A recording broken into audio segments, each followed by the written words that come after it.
1.8 volt şurada diyelim. 1.8 voltlarda bu transistörün data sheet'ine göre baktınız. Kaç volt amperlik akım akıtması gerekiyor? 2 amper diyelim. O VI karakteristiğini veren osiloskopa bağlanan Hamek tester, komponent tester şeklinde cihazlar var. Belki duymuşsunuz onu. Var, evet. Komponent tester olarak geçer. Onlar genelde kondansörü test eder. Kondansörün hatta eğrisi böyle şu şekilde çıkar VI karakteristiği. Transistörlerinki bu şekilde çıkar. O eğrinin tam olarak 1.8 volttaki karakteristiğine uygun olup olmadığını onlarla yaparsınız. O problem değil. Ama çok vakit kaybedersiniz. Yani Evet. sıkıntı var demektir yani. Ya da bacak aralarını şu şekilde. Yok bacak işte diyorum ya. Bu şeylerde bipolarda ölçüyoruz. Bipolar ölçebilir. Bu FET'te ölçemezsiniz böyle bir şey. Yani değdirseniz bir de saçma sapan değerler çıkar yani orada. Başka şu PCI teste bakalım. Şeyi takalım. Mesela entegrelerin besleme bacakları var.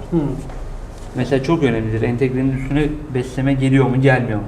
Her entegrenin genelde sağ üst bacağıyla sol alt bacağı şunu kapatabilir miyiz ya? Buradan uzun sürüyor da.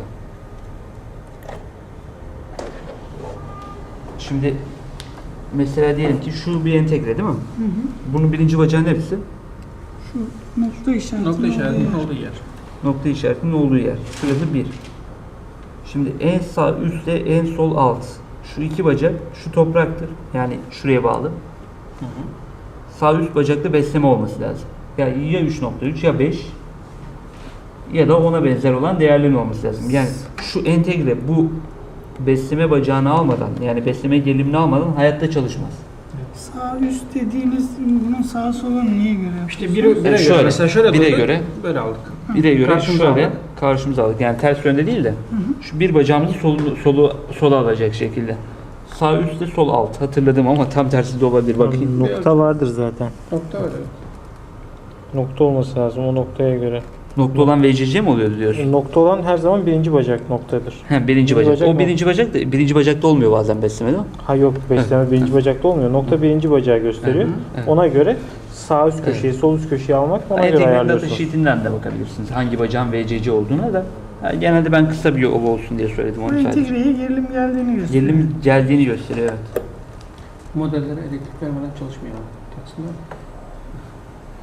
Ölçelim. Var mı voltaj? 0.6 volt civarında var. Şuna bakalım. Bakın burada hiçbir şey yok. Burada var mı? Yok. Burası. Yok.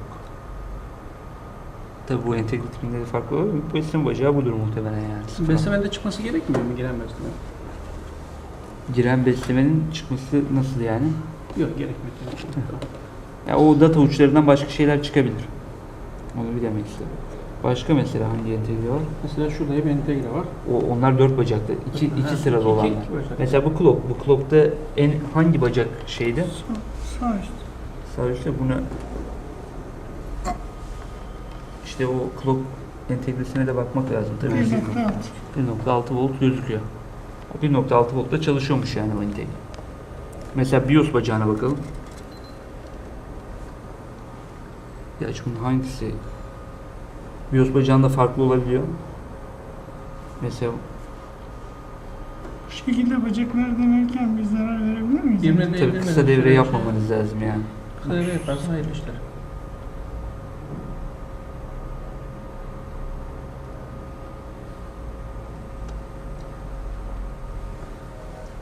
Barış Bey BIOS bilgisayar açıldıktan sonra Evet, inaktif konuma geçiyor. inaktif konuma geçiyor. Onu besleme gelmiyor o zaman. Hı hı. Değil mi bu şekilde? Herhangi Farklı bir şeyler ondan oluyor zaten. IO çipini post ilerliyor. E0'a geçti mesela şu an. Şu anda bu taşımasına kadar FF'e kadar gelecek. FF'e gelmesi lazım değil mi? Ekran takılı olmadığı için 85'te kaldı. Evet. Şuraya ekran şeyde takarsanız, monitörde Monitör. takarsanız 85'i de geçer. Bu FF'e kadar da gelir yani post ekranına kadar. Şimdi bir voltaj regülatörü vardı bildiğim kadarıyla, değil mi? Evet. O önemli. Bu da şurada galiba hatırladığım Bunu kadarıyla. spin altında Şu hip dediğimiz entegreler var ya. Şunlarda hatta bu şekilde elemiştik. Şu. Şurada 2 tane var. Bir de şurada. Bunların bacaklarını ölçemezsiniz bunlar. Çok hassastır. Ona mesela CPU içinden bakarlar o CPU tool'la. Oraya voltaj gelmiyorsa onları direkt olarak değiştirirler yani. Bunlar Veya yanlış- piyasada bulunabiliyor mu? Onlar bulunmuyordur herhalde. Ya onlar bulunmuyor yok. Onları bulunmuyor. Onları biz de Başka susam temin ediyoruz. başka Başka karttan karttan ancak söküyor. söküp olabilir. Şey takalım PC Express.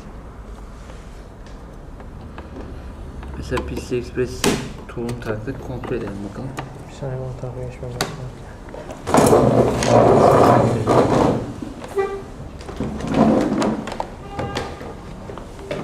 Öyle. Kabloyu çek istiyorsan bir atlatalım. Çekiyor. Ohmmetreyi görebiliyor musun sen? Şimdi göreceğim, evet. Evet, tamam. Bakın burada yelçi beslemeler var. Bunda gösterilmiş.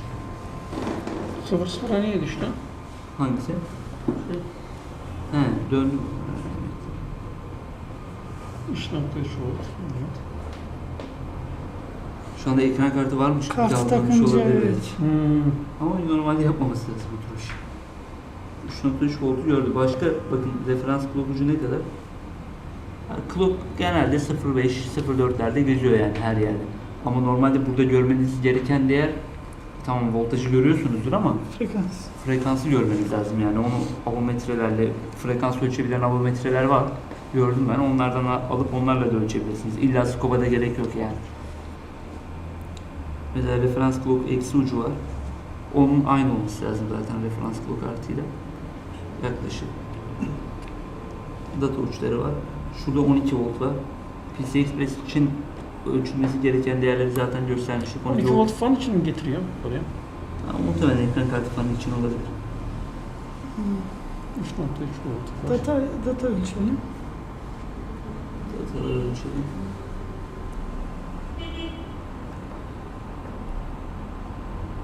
Bunlar aktif şey ya. Bakalım. Sürekli değişiyor.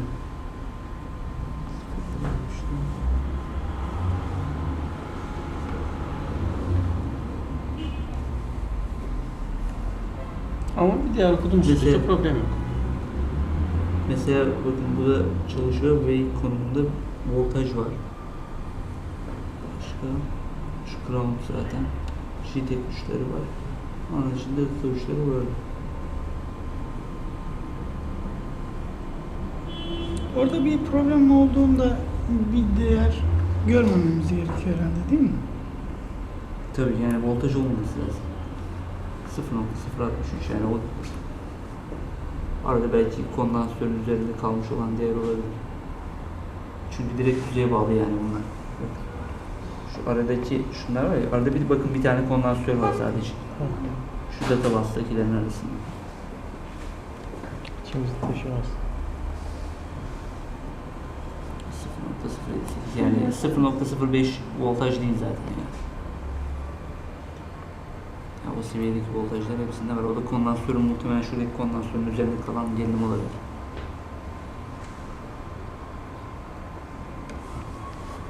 Ama tabii bunlar aktif 0 olsaydı o zaman burada voltaj görmeniz gerekecekti.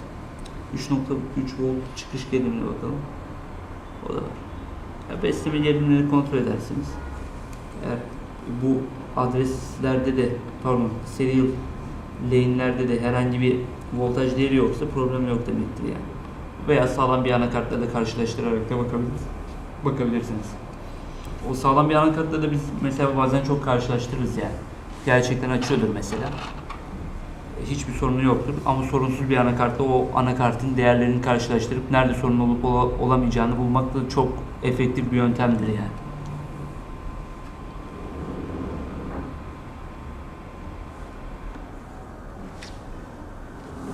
Evet, bir de PC var galiba.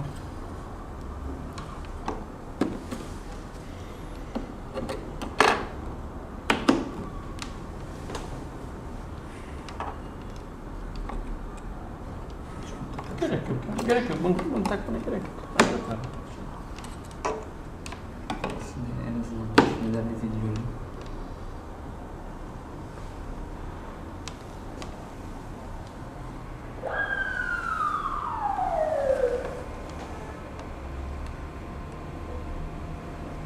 5 oldu abi. Şunlar kontrol sinyalleriydi.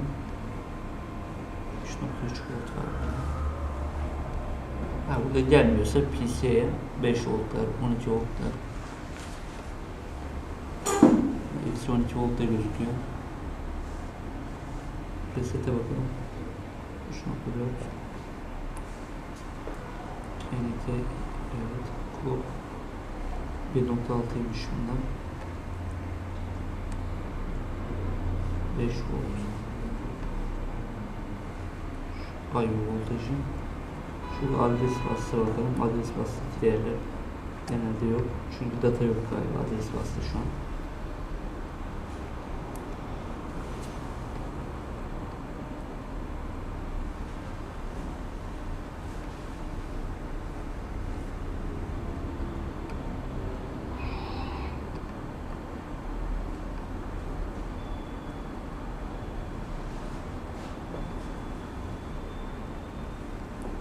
Genelde hiç o şey yok yani adres basta herhangi bir ifade yok.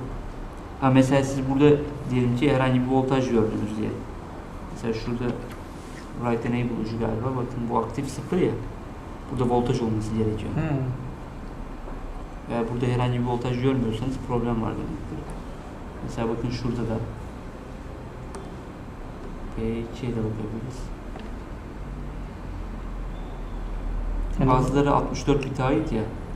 Şu 64 bit ait olan adres bas uçları olabilir. Right enable uçları olabilir. O yüzden voltaj gelmiyor olabilir burada.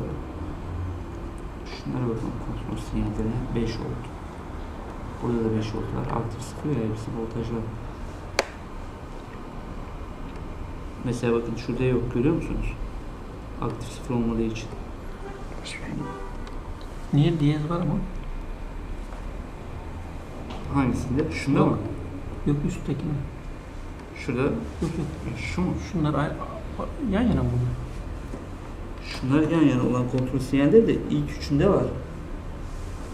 5 volt, 5 volt, 5 volt. Bu S data out galiba. Bunda yok.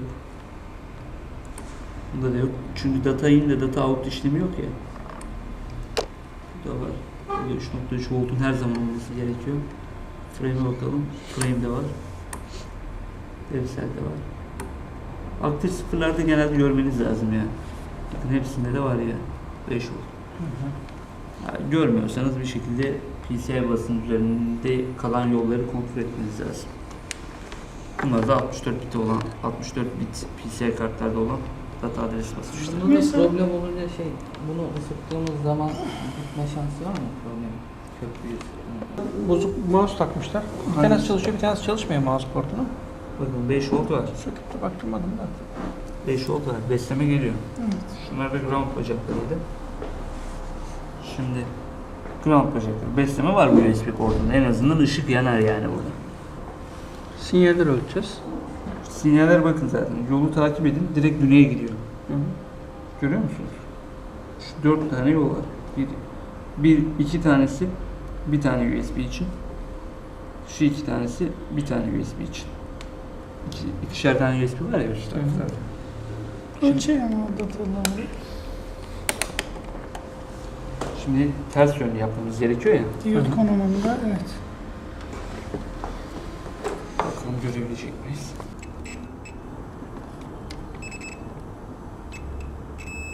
Bakın kısa devre olmuş zaten.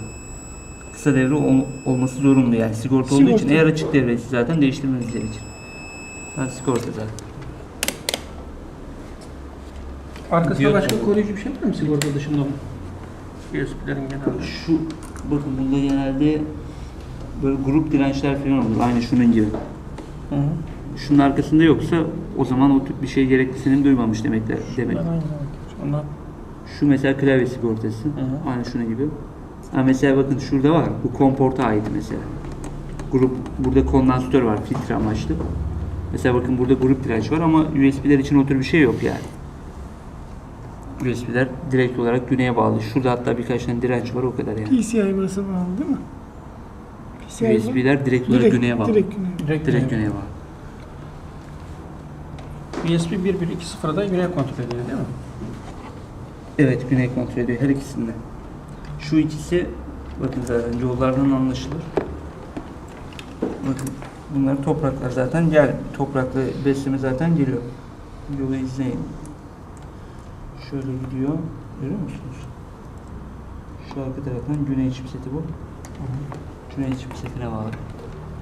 Yani yolu birebir izlersiniz zaten görürsünüz oradan. Bakalım buradan şu diyodun besleme gelimini görebilecek miyiz üzerinden?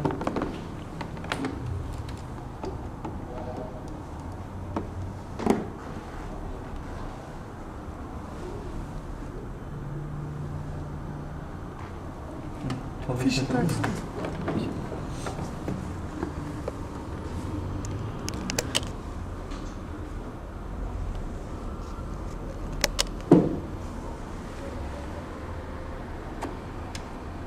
Şimdi arkadaşım onu şey koyar mı? 0.5, 4. 4. Hepsinde aynı değeri görüyorsunuz. Bu data buradan gider yani. Tamam. Ters taksak bakalım ne olacak. Herhangi bir Eksi şey. görürsün. Görür müsün eksi? Bakalım ne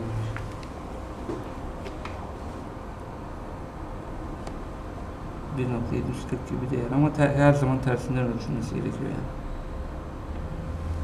yani. Şu anda mesela o 1.7 volt burada olan bir gerilim yani. Olan bir gerilimi ölçmüş oluyorsun. Şu anda onu ölçmüş olmuyorsun yani. Diyodun sağlamlığını ölçmüş olmuyorsun o noktayken. Diyodu ters yönde ölçersen şuradayken. Diyelim ki şurada bir diyot var. Sen bunu ters koydun. Gerçi burada bir diyot varsa da gösterebilirim de. Yani grup dirençli yani. Şu ortadaki değil mi? Şunlar. Ona üzerinden görebilirsiniz.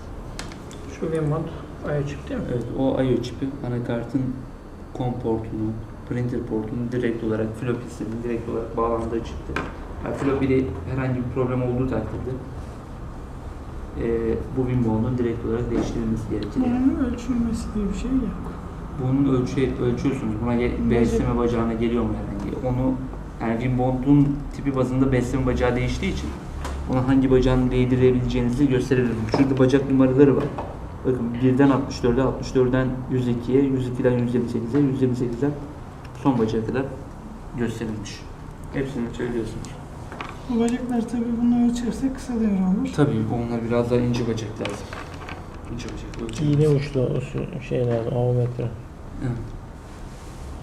Bazen arkadaşlar bunun ucuna böyle toplu iğne falan lehimliyorlar. O da olabilir. Evet. İnceltebilirsiniz ya taşa verip. Evet. Başka var mı soracağınız bir şey? Diğer portlarda zaten aynı mantık. Aynen. Yukarı. Aynen. Pek de bu farklı bir mantık yok. Yani dokümanları iyi okuyup, dokümanları da yani böyle bir kağıda döküp, açıp hangisinde yani buradan. Evet. Normalde hiç titreşmez. Her zaman bir verirseniz bu şekilde. O zaman güney tetikler. Açmaz yine kart da en azından kristalde sorun olup olmadığını anlamış olursunuz yani. Şey var, bu güvenlik kartları var ya. DVR kart. DVR kartlar. Bazen bazı kartlarda anakarta görüntü gelmiyor. O kartın takılı olduğu kartta. Çıkartıp takıyorsun kartı. Ondan sonra anakarta görüntü geliyor. O anda hiç bir yerini karşılaşmadım ama şişiriyor. Yoksa şöyle bir şey var. O kartların bazı versiyonları var mesela 3.3 voltla çalışıyor. Bazıları da 5 voltla. PCI 2.2 veya 2.0 ile çalışanları var. Eski tip olanlar PCI 2.0 ile çalışıyor. Yeni anakartlar mesela PCI 2.2 formatında. Tam olarak 5 volt desteğini sağlayamadığı için anakart üzerinde çalışmıyor bazı kartlar. Bir de bu güvenlik kartların birçoğu çipten problem yapıyor. Ondan Onların dolayı. 1.8 volt şurada diyelim. 1.8 voltlarda bu transistörün data sheet'ine göre baktınız. Kaç volt amperlik akım akıtması gerekiyor? 2 amper diyelim. O VI karakteristiğini veren osiloskopa bağlanan Hamek tester, komponent tester şeklinde cihazlar var. Belki duymuşsunuz Var onu. var evet. Komponent tester olarak geçer. Onlar genelde kondansörü test eder.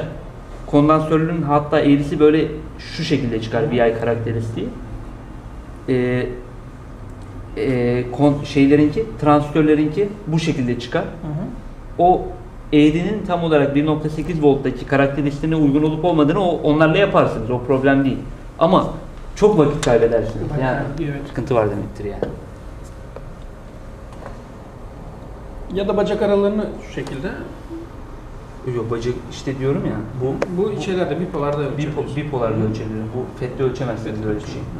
Yani değdirseniz bile saçma sapan değerler çıkar yani orada. Başka şu PCI teste bakalım. Şöyle takalım. Mesela entegreleri besleme bacakları var. Mesela çok önemlidir. Entegrenin üstüne besleme geliyor mu, gelmiyor mu? Her entegrenin genelde sağ üst bacağıyla sol alt bacağı. Şunu kapatabilir miyiz ya? Buradan uzun sürüyor da. Şimdi mesela diyelim ki şu bir entegre değil mi? Hı hı. Bunun birinci bacağı neresi? Şu nokta işaretinin Nokta işaretinin olduğu yer. olduğu yer. Nokta işaretinin olduğu yer. Şurası 1. Şimdi en sağ üstle en sol alt. Şu iki bacak, şu topraktır. Yani şuraya bağlı. Sağ üst bacakta besleme olması lazım. Yani ya 3.3 ya 5 ya da ona benzer olan değerlerin olması lazım. Yani şu entegre bu besleme bacağını almadan, yani besleme gerilimini almadan hayatta çalışmaz. Sağ üst dediğiniz bunun sağa sola neye göre yapıyorsunuz? İşte bire göre. şöyle, Mesela şöyle bire durduk, göre. böyle aldık. Bire göre Karşımıza şöyle aldık. karşımıza aldık. Yani ters yönde değil de şu bir bacağımızı sola alacak şekilde. Sağ üstte sol alt. Hatırladım ama tam tersi de olabilir. Bakayım. Nokta vardır zaten. Nokta öyle. Nokta olması lazım o noktaya göre. Nokta olan VCC mi oluyordu diyorsun? Nokta olan her zaman birinci bacak noktadır. Birinci bacak. bacak O mı? birinci bacakta olmuyor bazen besleme değil mi? Ha yok besleme birinci bacakta olmuyor. Nokta birinci bacağı gösteriyor. Hı hı, evet. Ona göre sağ üst köşeyi, sol üst köşeyi almak ona göre Entegrenin data ayarlıyorsun. sheet'inden de bakabilirsiniz. Hangi bacağın VCC olduğuna da. Genelde ben kısa bir yol olsun diye söyledim Bu onu sadece. entegreye gerilim geldiğini gösteriyor. Gerilim geldiğini gösteriyor evet. Modellere elektrik vermeden çalışmıyor. Aslında Ölçelim. Var mı voltaj? 0.6 volt civarında var. Şuna bakalım. Bakın burada hiçbir şey yok. Burada var mı? yok. Burası. Yok. Tabii bu entegre tipinde de farklı olur. Bu besleme bacağı budur muhtemelen yani. Beslemede çıkması gerekmiyor mu giren besleme? Giren beslemenin çıkması nasıl yani? Yok gerekmiyor. Ya o data uçlarından başka şeyler çıkabilir. Onu bilemek istedim. Başka mesela hangi entegre var? Mesela şurada bir entegre var. Onlar 4 bacaklı. İki sıralı olanlar. iki bacak. Mesela bu clock'ta hangi bacak şeydi? Sağ üst. Sağ üstte buna işte o clock entegresine de bakmak lazım tabii. 1.6. 1.6 volt gözüküyor. O 1.6 voltta çalışıyormuş yani o entegre. Mesela BIOS bacağına bakalım. Ya bunun hangisi? BIOS bacağında farklı olabiliyor.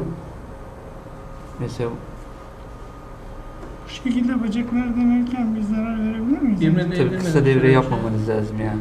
Kısa devre yaparsan hayırlı işler.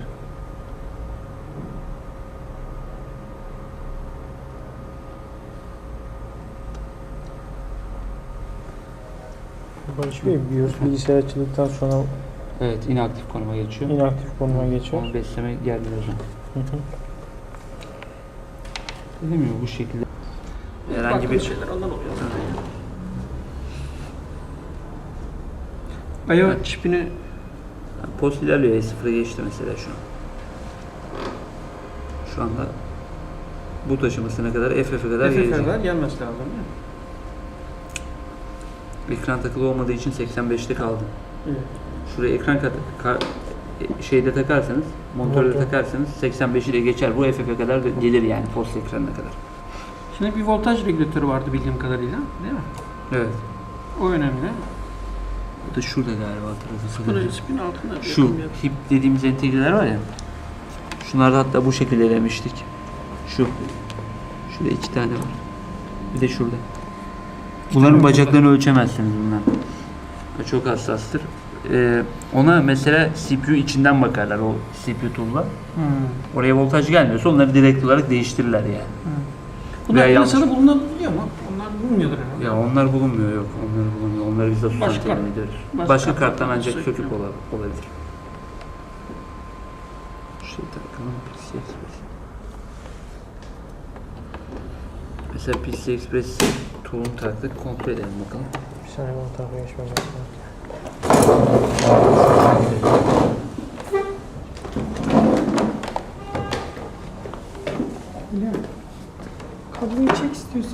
Patlatalım. Çekiyor. Voltmetreyi görebiliyor musun sen? Şimdi göreceğim, evet. Evet, tamam. Bakın burada yerci beslemeler var. Bunda gösterilmiş. 0-0'a niye düştü? Hangisi? He, döndü. 3.3 volt. Evet. Şu anda ekran kartı varmış. Kart Dalgalanmış takınca olabilir evet. belki. Ama normalde yapmaması lazım bu tür iş. 3.3 voltu gördü. Başka bakın referans clock ucu ne kadar? Yani clock genelde 0.5-0.4'lerde geziyor yani her yerde. Ama normalde burada görmeniz gereken değer, tamam voltajı görüyorsunuzdur ama Frekans. frekansı görmeniz lazım yani. Onu avometrelerle, frekans ölçebilen avometreler var. Gördüm ben. Onlardan alıp onlarla da ölçebilirsiniz. İlla skopa da gerek yok yani. Mesela referans clock eksi ucu var. Onun aynı olması lazım zaten referans clock artıyla. Yaklaşık. Data uçları var. Şurada 12 volt var. PCI Express için ölçülmesi gereken değerleri zaten göstermiştik. 12 volt fan için mi getiriyor oraya? Ha, muhtemelen ekran kartı falan için olabilir. 3.3 volt. Data ölçelim. Dataları ölçelim.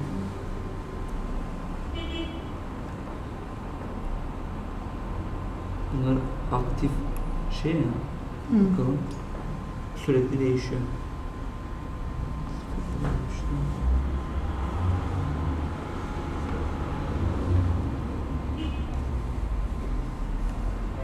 Ama bir diğer okuduğumuz Mesela- sürece problem yok.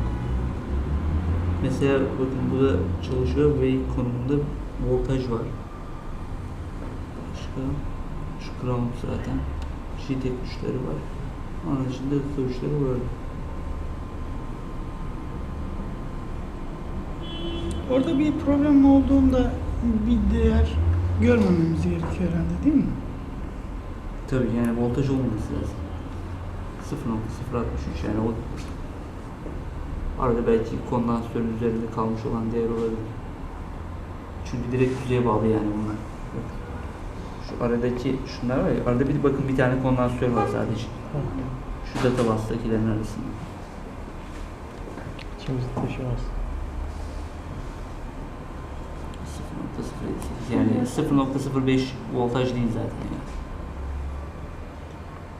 Ya o seviyedeki voltajlar hepsinde var. O da kondansatörün muhtemelen şuradaki kondansatörün üzerinde kalan gerilim olabilir.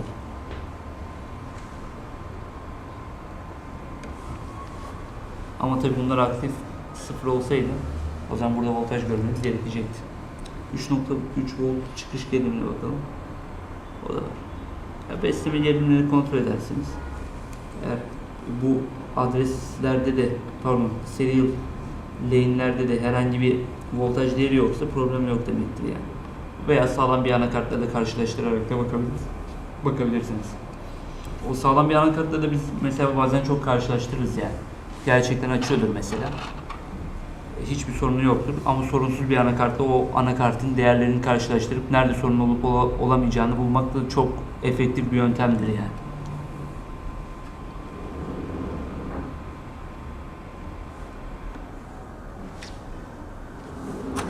Bir de PCI var galiba.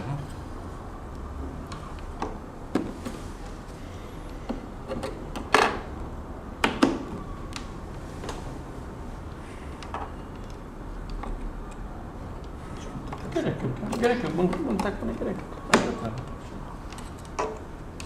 Şimdi en azından neler ediyorum.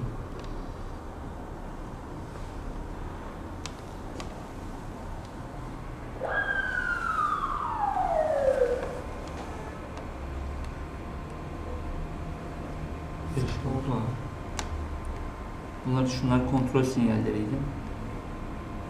3.3 volt var burada.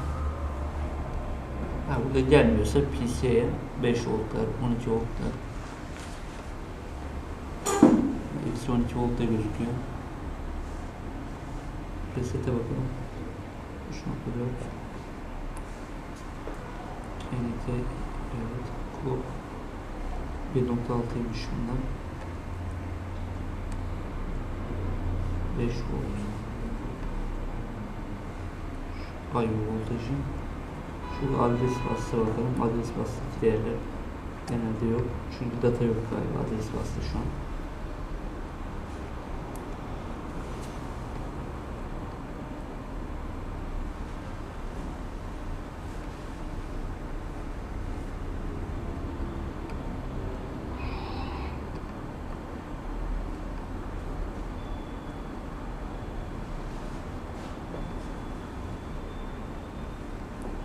Genelde hiç o şey yok yani adres basta herhangi bir ifade yok. Ha mesela siz burada diyelim ki herhangi bir voltaj gördünüz diye. Mesela şurada write enable ucu galiba bakın bu aktif 0 ya. Burada voltaj olması gerekiyor. Eğer burada herhangi bir voltaj görmüyorsanız problem var demektir. Mesela bakın şurada da P2'ye de bakabiliriz. Bazıları 64 bite ait ya. Şu 64 bite ait olan adres bas uçları olabilir. Write enable uçları olabilir. O yüzden voltaj gelmiyor olabilir burada. Şunlara bakalım kontrol sinyallerine 5 volt. Burada da 5 volt var. Aktif 0 ya hepsi voltaj var. Mesela bakın şurada yok görüyor musunuz? Aktif 0 olmadığı için. Niye diyez var ama? Hangisinde? Şunda Yok. mı? Yok üstteki mi? Şurada. Yok. Şu mu? Şunlar yan yana mı? Şunlar yan yana olan kontrol sinyalleri de ilk üçünde var. 5 volt, 5 volt, 5 volt. Bu S data out galiba. Bunda yok. Bunda da yok. Çünkü data in de data out işlemi yok ya. Burada var. Burada 3.3 voltun her zaman olması gerekiyor. Frame'e bakalım. Frame'de var. Devselde var. Aktif sıfırlarda genelde görmeniz lazım ya. Bakın hepsinde de var ya. 5 volt. Yani görmüyorsanız bir şekilde PCI basının üzerinde kalan yolları kontrol etmeniz lazım. Bunlar da 64 bit olan, 64 bit PCI kartlarda olan data adres basmışlar. Bunda da Mesela- problem olunca bunu ısıttığımız zaman gitme şansı var mı problem? Köprüyü ısıttığımız. Bozuk mouse takmışlar. Bir Hangisi? tanesi çalışıyor, bir tanesi çalışmıyor mouse portunu. Bakın 5 volt var. Söküp de baktırmadım da. 5 volt var. Besleme geliyor. Evet. Şunlar da ground bacaklarıydı. Şimdi ground bacakları. Besleme var bu USB portunda. En azından ışık yanar yani burada. Sinyaller ölçeceğiz. Sinyaller bakın zaten. Yolu takip edin. Direkt güneye gidiyor. Görüyor musunuz? Şu 4 tane yol var. İki tanesi bir tane USB için. Şu 2 tanesi bir tane USB için. İkişer tane USB var ya üstte. Ölçeği ama o dataları. Şimdi ters yönlü yapmamız gerekiyor ya. Diyot konumunda evet. Bakalım görebilecek miyiz?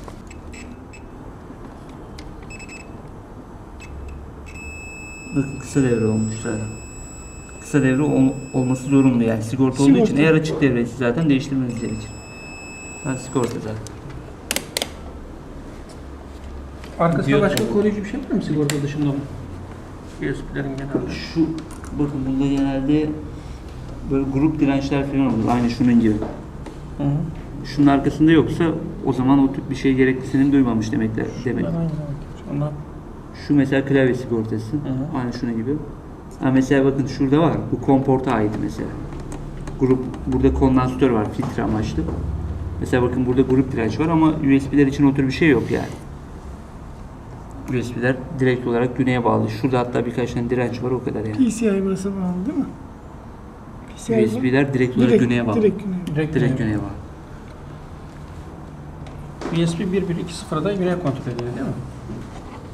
Evet güney kontrol ediyor her ikisinde. Şu ikisi bakın zaten yollardan anlaşılır. Bakın bunlar topraklar zaten toprakla besleme zaten geliyor. Yolu izleyin. Şöyle gidiyor. Görüyor musunuz? Şu arka taraftan güney chipseti bu. Güney chipsetine bağlı. Yani yolu birebir izlerseniz zaten görürsünüz oradan ama. Bakalım en azından şu diyodun besleme gelimini görebilecek miyiz üzerinden.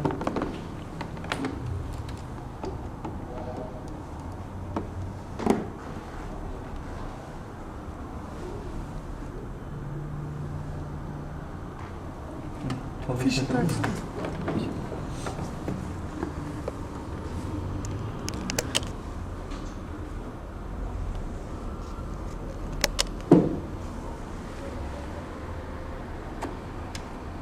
Şimdi arkadaşlarım bir şey koyar mı? 0.5, 4. 0.4. Hepsinde aynı değeri görüyorsunuz. Bu da buradan gider yani. Tamam. Zaten Ters taksak bakalım ne olacak. Herhangi bir Eksi şey. görürsün. Görür müsün eksi? Bakalım ne olacak.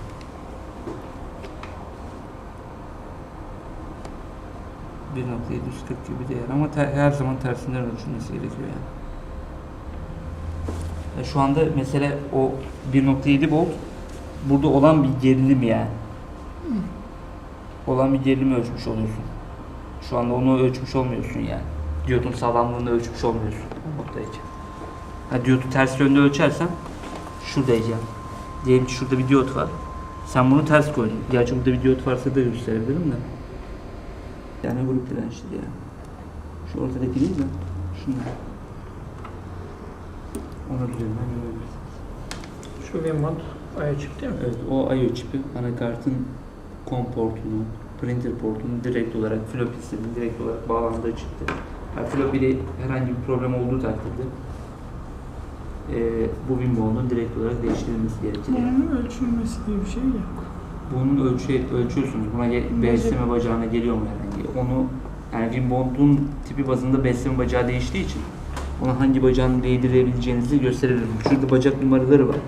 Bakın 1'den 64'e, 64'den 102'ye, 102'den 128'e, 128'den son bacağa kadar gösterilmiş. Hepsini söylüyorsunuz. Bu bacaklar tabii bunu ölçerse kısa devre olur. Tabii onlar biraz daha ince bacak lazım. İnce bacak ölçülmesi. İğne uçlu o şey lazım, avometre. Evet. Bazen arkadaşlar bunun ucuna böyle toplu iğne falan lehimliyorlar. O da Onu olabilir. değil. Evet. İnceltebilirsiniz ya taşa verip. Evet. Başka var mı soracağınız bir şey? Diğer portlarda zaten aynı mantık. Aynen. Yukarı. Aynen. Pek de bu farklı bir mantık yok. Yani dokümanları iyi okuyup, dokümanları da yani böyle bir kağıda döküp, açıp hangisinde sor... Yani burada. Evet. Normalde hiç titreşmez. Her zaman bir verirseniz bu şekilde. O zaman güney tetikler. Açmaz yine kart da en azından kristalde sorun olup olmadığını anlamış olursunuz yani.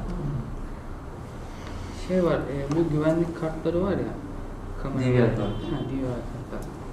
Bazen bazı kartlarda anakarta görüntü gelmiyor. O kartın takılı olduğu kartta. Çıkartıp takıyorsun kartı. Ondan sonra anakarta görüntü geliyor. O anda hiç diğerini karşılaşmadım mi ama şişiriyor yoksa? şöyle bir şey var. O kartların bazı versiyonları var mesela 3.3 voltla çalışıyor. Bazıları da 5 voltla. PCI 2.2 veya 2.0 ile çalışanları var. Eski tip olanlar PCI 2.0 ile çalışıyor. Yeni anakartlar mesela PCI 2.2 formatında. Tam olarak 5 volt desteğini sağlayamadığı için anakart üzerinde çalışmıyor bazı kartlar. Bir de bu güvenlik kartların birçoğu çipten problem yapıyor. Ondan Onların dolayı